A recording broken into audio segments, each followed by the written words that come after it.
अगर आप भी लेना चाहते हैं देश दुनिया की तमाम जानकारी तो आज ही सब्सक्राइब करें हमारे चैनल को। साथ ही नीचे दिए बेल आइकन को जरूर दबाएं ताकि हर अपडेट आप तक पहुंच सके।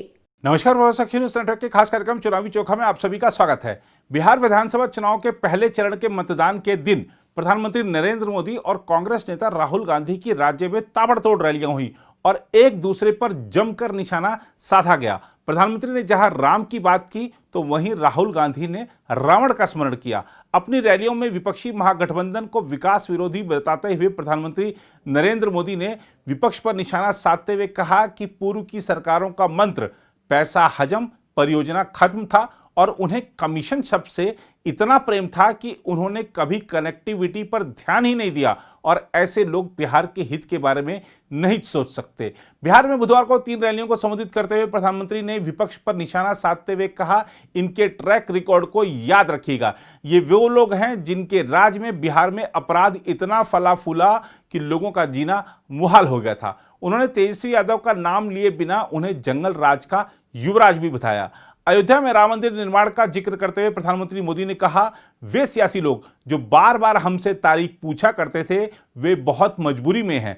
आज वे लोग भी तालियां बजा रहे हैं। उन्होंने कहा कि बीते 15 वर्षों में बिहार नीतीश कुमार के नेतृत्व में बहुत आगे बढ़ा है और आज मां सीता अपने नैहर यानी मायका को तो प्रेम से निहार ही रही होंगी। आइए आपको दिखाते हैं प्रधानमंत्री मोदी की तीनों रैलियों में दिए गए भाषणों के मुख्य अंश।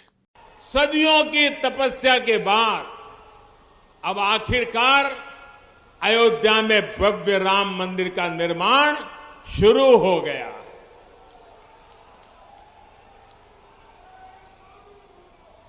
वो सियासी लोग जो बार बार हमें तारीख पूछा करते थे, बहुत मजबूरी में अब वो भी तालियां बजा रहे हैं।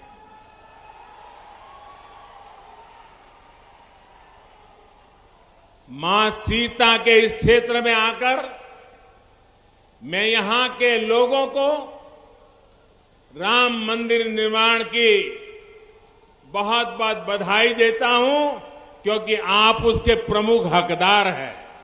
भाइयों और बहनों, भाजपा की पहचान है, एनडीए की पहचान है, जो कहते हैं वो करके दिखाते हैं। देश में पहली बार ये हुआ है जब मैनिफेस्टो को उठाकर ये आकलन लगाया जा रहा है कि अब आगे कौन सा कदम सरकार उठाने वाली है। हमने कहा था हर किसान के बैंक खाते में सीधी मदद भेजेंगे। आज करीब करीब 1 लाख करोड़ रुपए की सीधी मदद किसान के खाते में जमा कराई जा चुकी है। हमने कहा था हम गरीब का बैंक खाता खोलेंगे। आज 40 करोड़ से ज्यादा गरीबों का बैंक खाता खुल चुका है। हमने कहा था हर गरीब बहन बेटी की रसोई में मुफ्त गैस कनेक्शन पहुंचाएंगे। उज्ज्वला योजना ने बिहार की भी करीब 90 लाख महिलाओं को लकड़ी के धुएं से मुक्त किया है। हमने कहा था हर गरीब को 5 लाख रुपए तक के मुफ्त इलाज की सुविधा देंगे। आज बिहार के भी हर गरीब को ये सुविधा मिल रही है। और भाइयों और बहनों, कोरोना के इस संकट काल में हमने ये भी कहा था कि हर गरीब को मुफ्त में अनाज देंगे।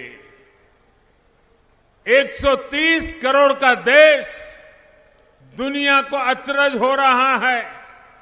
8 महीने तक इस देश का कोई व्यक्ति भूखा न सो जाए, इतनी बड़ी व्यवस्था कोरोना के संकट काल में भी हम कर पाए। आज बिहार के भी गरीबों के लिए दिवाली और छठ पूजा तक मुफ्त में राशन की व्यवस्था की गई है। साथियों, पहले के समय जो लोग सरकार में थे, उनका मंत्र रहा है, पहले जो सरकार में थे उनका मंत्र रहा है, पैसा हजम, परियोजना खत्म। उन्हें कमीशन शब्द से इतना प्रेम था कि कनेक्टिविटी पर कभी ध्यान ही नहीं दिया। मिथिलांचल को जोड़ने वाले कोसी महासेतु के साथ क्या क्या हुआ, ये मेरे से ज्यादा आप सभी मेरे भाई बहन जानते हैं, भली भांति जानते हैं। 2003 में जब हमारे मित्र नीतीश जी अटल जी की सरकार में रेल मंत्री थे, अटल जी प्रधानमंत्री थे, तब इस क्षेत्र मांग को पूरा करते हुए अटल जी ने महासेतु का काम शुरू करवाया था। लेकिन उनके बाद जिस तरह इस पर काम हुआ, उससे लगता था कि मिथिलांचल की जनता का ये सपना ही रह जाएगा।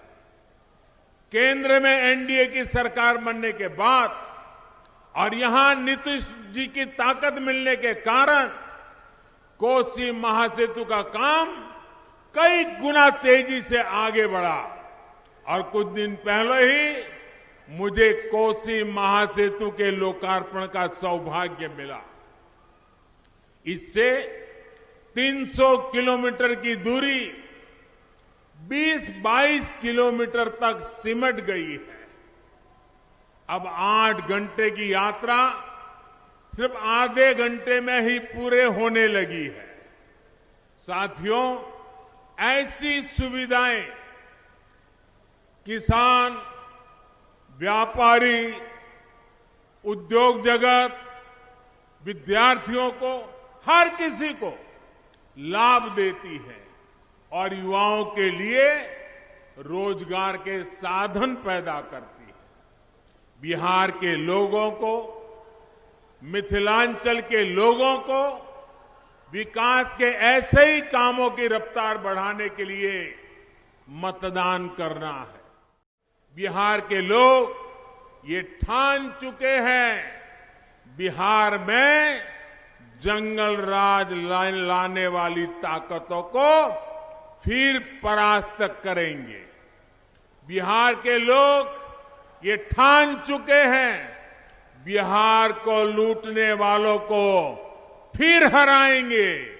बिहार के लोग ये ठान चुके हैं, इस प्रतिभाशाली धरती के नौजवानों को धोखा देने वालों को फिर हराएंगे।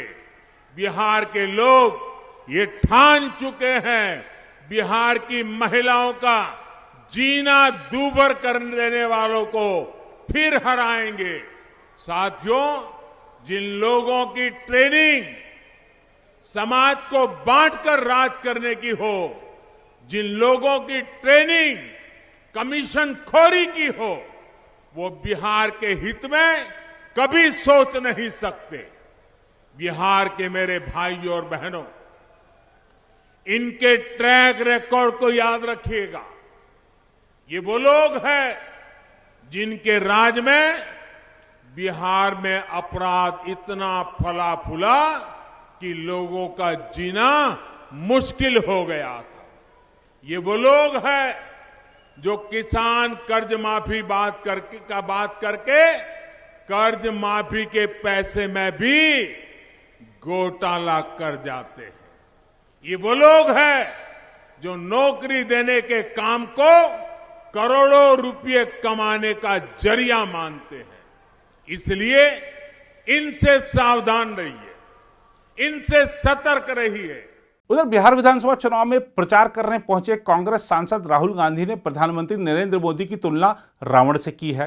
राहुल गांधी ने पश्चिम चंपारण में चुनावी सभा को संबोधित करते हुए कहा कि प्रधानमंत्री मोदी ने 2014 में वादा किया था कि वह बिहार की चीनी मिलों को चालू कराएंगे और जब अगली बार आएंगे तो यहां की मिल में बनी चीनी को चाय में मिलाकर पिएंगे। मैं पूछता हूं, पीएम आपके साथ चाय पिए क्या?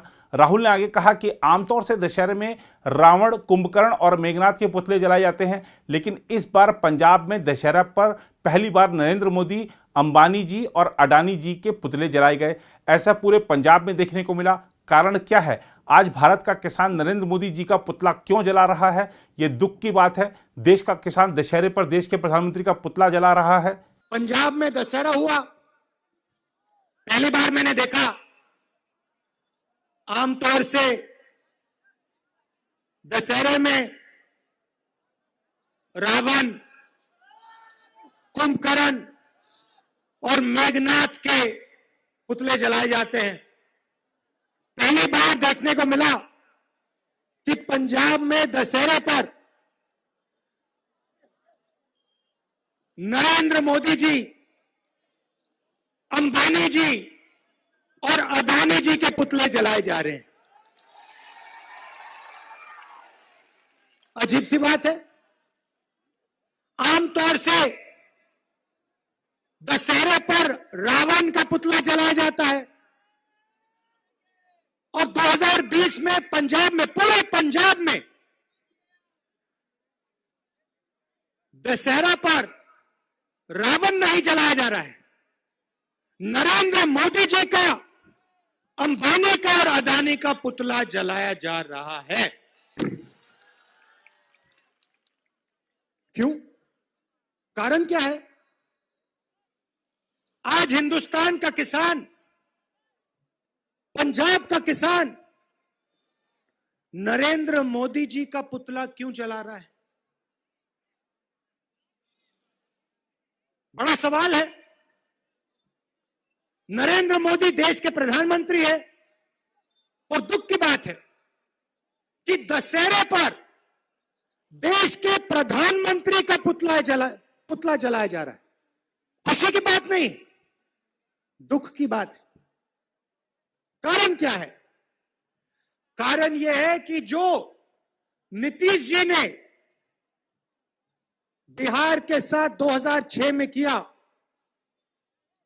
वो आज नरेंद्र मोदी जी पंजाब, हरियाणा और पूरे हिंदुस्तान के साथ कर रहे हैं। उधर बुधवार को बिहार विधानसभा चुनाव में पहले चरण के लिए 71 सीटों पर मतदान हुआ, जिसमें मतदाताओं ने 1066 उम्मीदवारों की किस्मत का फैसला कर दिया। केंद्रीय मंत्री और भाजपा के वरिष्ठ नेता गिरिराज सिंह ने लखीसराय जिले में तथा पूर्व मुख्यमंत्री जीतन राम मांझी ने गया जिले के एक मतदान केंद्र पर अपने अपने मताधिकार का उपयोग किया।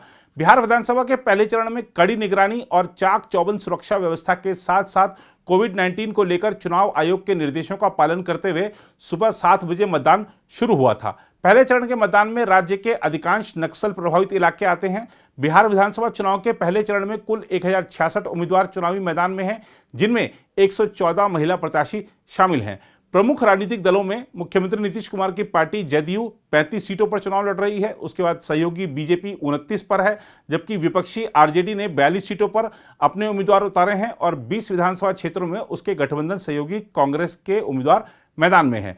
राष्ट्रीय जनतांत्रिक गठबंधन यानी एनडीए में शामिल जेडीयू से नाता तोड़कर लोक जनशक्ति पार्टी के प्रमुख और दिवंगत केंद्रीय मंत्री रामविलास पासवान के पुत्र चिराग पासवान इन 71 सीटों में से 41 पर चुनाव लड़ रहे हैं।